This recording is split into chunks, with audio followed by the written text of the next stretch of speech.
We are officially in the throes of winter. The last week has been our coldest so far this winter, and last night was actually the coldest at minus 19 degrees Celsius, which is a little bit around minus 2 Fahrenheit. So we thought, what better time to do an update on how our silky chickens are doing with this winter weather. So I think one of the biggest sort of questions we've had about our switch from partridge chanticleers or large fowl chickens to the silkies has been undoubtedly cold hardiness. And we figured this is the perfect day to go around and talk a little bit about what we've been noticing with them. That is one spoiled barn cat. So first we're starting in the barn, which I think this is the group that probably has it the best. They have the cushiest setup because it's a little warmer in here, for lack of a better way to put it. So these girls are ready to come out. And this is only sleeping quarters. They sleep a little differently than the other chickens, but as you can see, we've got an egg in there already. So I think that speaks somewhat to itself. And is it frozen yet? Nope. Show. Still good. Not even frozen. So even at pretty much minus 20, they're still laying. So this group is basically in pretty good shape. This hen here wants back down because she wants breakfast. But one thing I was going to mention that we have noticed is on the crest. Those birds that have more of an extreme crest seem to have a bit of issue in the winter, but it's not kind of what you would think. It's from water. Essentially, if they've got a really big poofy crest, that gets down into the water, and we do get a little bit of freezing on the feathers. Really, that's about the only negative this barn group seems to have. They're all in pretty good shape. They're keeping good body condition. And yeah, it really doesn't seem to matter to them that it's that as cold as it is. But let's go look at some of our other groups. How are you? Are you a black cap? She's not such a black cap anymore. And that's two silkies. This is somebody's new favorite pastime. Now let's see if we can get three. And that's three silkies. Wahahaha. Can we get four? Four silkies. Of course, this has nothing to do with their winter hardiness. No, they're just so much fun. Hi, Garfield. What are you doing? Oh, you can peck my nose? I love silkies. So before we kind of look at these groups that we're keeping in coops outside of the main barn, I want to say one thing. Our flock of silkies is a little bit diverse because we got silkies from a variety of sources and they're not all completely cookie cutter uniform. So there's a few little things we've noticed with some of the groups that are good or bad when it comes to the cold, and we're going to say it very similar to the really long head feathers, especially on the front of the face. That's probably something we're going to select against, whether it's standard or not, because we find it being a management issue. And there might be a few more little tidbits like that as we go around here. So this group also seems to be doing quite well. We've got the same thing going on with the crest, and the rooster here has a bigger comb and wattles than we would like to see on our silkies. And he's definitely got a tiny bit of frostbite, but not horrible. So this rooster, of the roosters that we've kept from this year's chicks that we've purchased, definitely has a bigger comb and wattles than sort of the standard calls for. There's some other traits we do like about him, but this would definitely be something we would sort of select against. But I'm going to say it, compared to a lot of the single comb breeds, even though he has had a little smidgen of frostbite, he's really not that bad. He's fared pretty well in the cold weather. This side here, if I turn him, actually shows the frostbite he's got. Right on the edge here, you can see it's a little bit crusty where it's blistered. One little piece there. But considering we've had 4 days now of around that minus 20, he's doing quite well in his cushy, uninsulated coop. All in all, this group has really weathered everything pretty well that's been thrown at them. And we've got another egg. So again, that's the second egg today in pretty much minus 20 weather. And this is Goldilocks.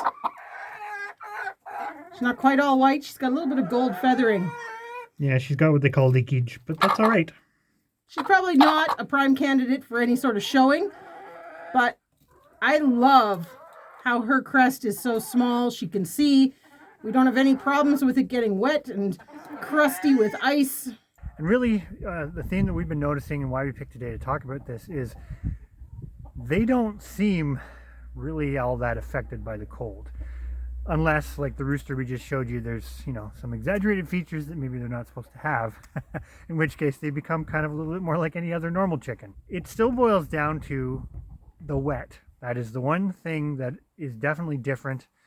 If you get that wet, rainy, miserable winter weather and they go outside, they will get wet. And so the big thing we do is we just don't let them outside when it's like that. So this last group is kind of interesting because they're our smallest by body size. I guess our most bantam group, and same scenario. This group actually has a nice combination of traits. They have the crest. None of them have an overly exaggerated crest, so they can see. They don't get the same ice buildup. And yeah, basically there's nothing super negatively amazing going on with them. We even have one hen in here who was the last hen to basically have her chicks hatch out, and she's molting. And it's -20 and she's fine. So these outdoor coops that we kind of did some little amendments to this year are the same as what we used for our Chanticleers. The only real difference is we put in these windows, which we happen to have for free. And we were planning to do this with the Chanticleers anyways because it lets more light in. Nothing's insulated. It's just window for more light. And the only other thing we did was we covered the big open panel. Now, this is not airtight. It's still allows ventilation, still allows airflow. It just reduces the draft. And I'm going to say this, when we had the Chanticleers, this big open front was a bit of an issue because sometimes it would let in a lot of snow. These guys never get wet now because the snow doesn't come in. So we really haven't changed much. It's almost the same system. We're not going to let them out today because it is so cold, but we do let them out during the winter and they actually come out in the snow. It's kind of interesting. So all in all, they don't seem a lot different than other chickens. You just have to make sure you give them a dry, draft-free location, and the temperature doesn't seem to affect them much, even with significant temperature swings. So one wintertime thing that we didn't talk about kind of going around was water. Now, our Chanticleers used to eat snow quite readily. And we'll be honest, the Silkies do the same thing. This group that lives in the barn, there's an area under one of the doors where the snow blows under, and they're always like choosing to go over there and eat that, even though they have water.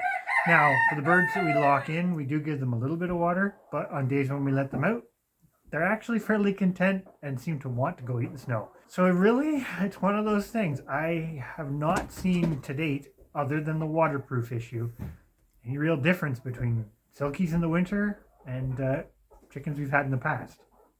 So far, the water that we have been using hasn't caused any sort of issues with condensation, etc. Like I say, there's still ventilation in those coops, so the air's not trapped in there by any means. It's just blowing through is sort of prevented. And we give them such a small amount that it's interesting. It usually actually takes an hour or two to freeze, even at temperatures like this, which I don't know what the temperature is in those coops, but it still just shows you taking the outside wind influence out seems to make a bit of a difference. But there's definitely no moisture accumulation from the water or from the birds, which I think that's another thing that for me, in the winter months, they're so clean that they don't generate a lot of moisture compared to the larger chickens, which definitely helps reduce the moisture in your coops and avoid sort of that frostbite and things. So that's kind of today's video. I mean, this isn't super instructional or anything. It's very anecdotal because we're not even through the winter yet. Now, we've had kind of a weird winter because it's been warm early on, and then we've had a lot of ups and downs, and we've kind of had our one normal cold snap.